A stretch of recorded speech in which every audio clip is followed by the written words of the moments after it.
Over here, we have the Sony X80K, and over here, we have the Samsung CU8000. Both of these TVs are very popular, but the question is, can the Sony Trilumious Color Science outbeat the #1 sold TV in the world, Samsung? Well, in this video, I'm going to show you guys everything you need to know. So sit back and relax, and let's get started.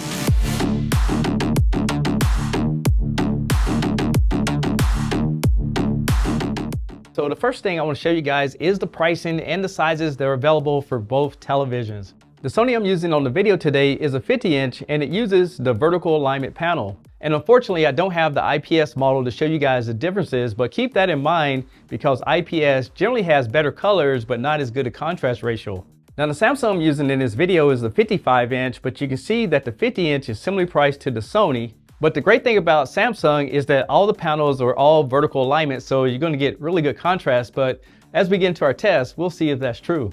Now the Sony has two USBs, and one of them is USB 3.0. You have a fiber optic output as well as a video input. You do have 4 HDMIs, and this is eARC for soundbar connections. Then you have an Ethernet input, a RS-232 port for different type of controllers, IR output so you can control cable boxes, and this one does have the next gen ATSC 3.0 TV tuner.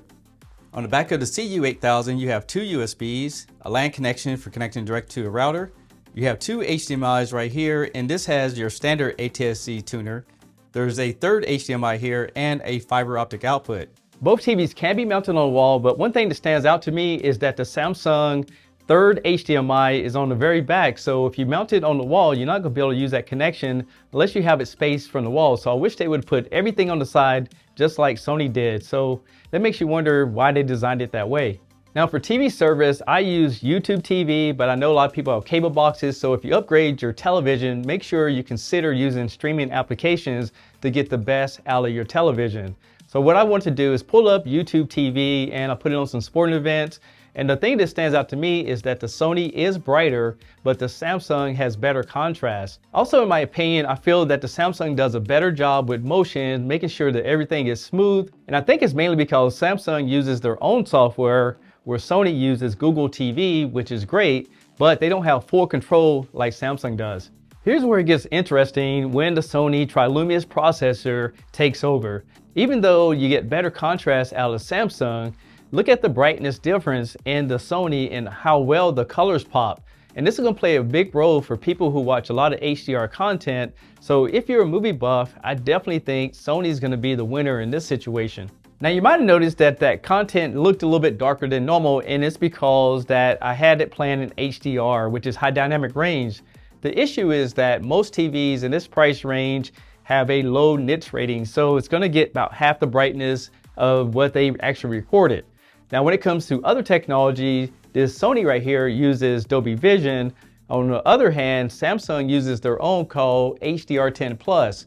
They both use metadata to actually take control of the signal to give you the best color in reproduction, but keep in mind, you need to spend more money if the brightness is an issue when you plan that kind of content. Now, before you ask, both TVs are great for PS5s, Xbox, or even the older gaming consoles because they do support a gaming mode in both TVs.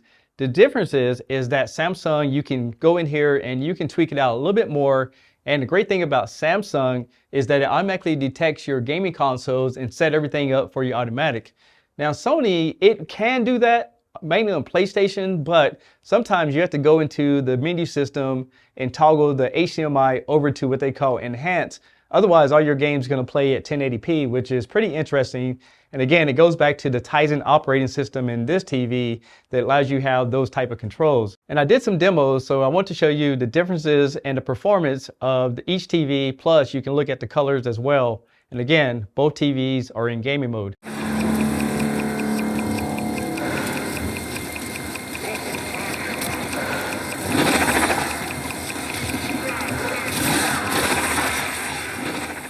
So it's very obvious, if you're a gamer, you definitely want to consider the Samsung. The colors were better, the motion was smoother, and Samsung also has this gaming hub in all their newer TVs. And with this hub, you can hook up your PlayStation or Xbox controller to it through Bluetooth, and then you can play all these cloud-based games. including Xbox. So if you already have that system, you can log into it if you have one of their higher tier plans and play cloud gaming right from the television without having a console, which is pretty cool. Now, Sony does have the Google TV, so there is some applications in there, but nothing like this. Now, audio is very important, so I'm going to let you guys hear the audio system, but I will tell you this. The Samsung is what they call edge-lit, and it's a lot thinner TV. The Sony is what they call direct backlight, so the backlights go all the way across, and because of that, the TV is thicker, and that allows for bigger audio system because the cabinet is a lot bigger inside. But here's some samples so you can hear the differences, and you probably want to put headphones on or skip over this section.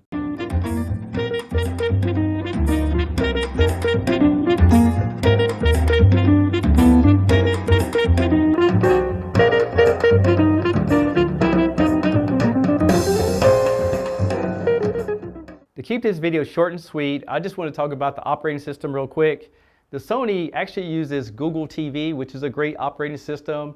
Inside of this TV, you have a full app tray. You also can select movies, shows, and things like that. If you go into the setup, you can go into your picture settings, and there's a navigation bar at the bottom of it that you can easily get to all the settings in the TV. The downside about this TV is that it doesn't automatically go into 4K enhanced mode, so if you plug up a streaming device or something like that, you might have to go back into the menu and toggle it over to the HDMI enhanced to get 4K out of it. Other than that, I really like this operating system. Now, when it comes to the Samsung, this TV does something weird. First of all, if you notice, it just switched back to the PlayStation, and if you plug in an input on this TV, it's going to go back to it if you leave it on your home screen for some reason, and I wish Samsung just leave it where I left it last. That's just something they decided to do. But it does have the Tizen operating system, which includes an app store. You can also hook it up to Alexa or Bixby. It's a little bit harder to get to all your different settings because you literally have to go into the bottom of the TV and hit settings to get access to all the controls for your picture, your audio, and all the different things that the TV has to offer. But once you're in there, you can easily go in and customize everything that you like. So you guys are probably wondering, which TV do I recommend? Well, I'm going to say if you're a movie watcher, if you like simple to use, and you want to have access to the new ATSC 3.0 TV tuner when it's available in your area, definitely go with the Sony. I just thought it was much brighter, more details, but for gaming, I don't think it was the best TV. Now, when it comes to gaming, I'll definitely go with the Samsung. It just outperformed it in every way, and you have a lot of gaming setups, plus you have that gaming menu system. I think that's going to be great. The thing is for Samsung to do on their next models is put the input button back on the remote control and also put a menu button back on the remote control. But other than that, that's the video. Tell me what you think in the comments below, because I'm interested in what you own and what you like, because these videos are all for you. I'm Tech Steve. Thanks all for watching, and I'll catch you guys on the next one. Peace! Tech Steve.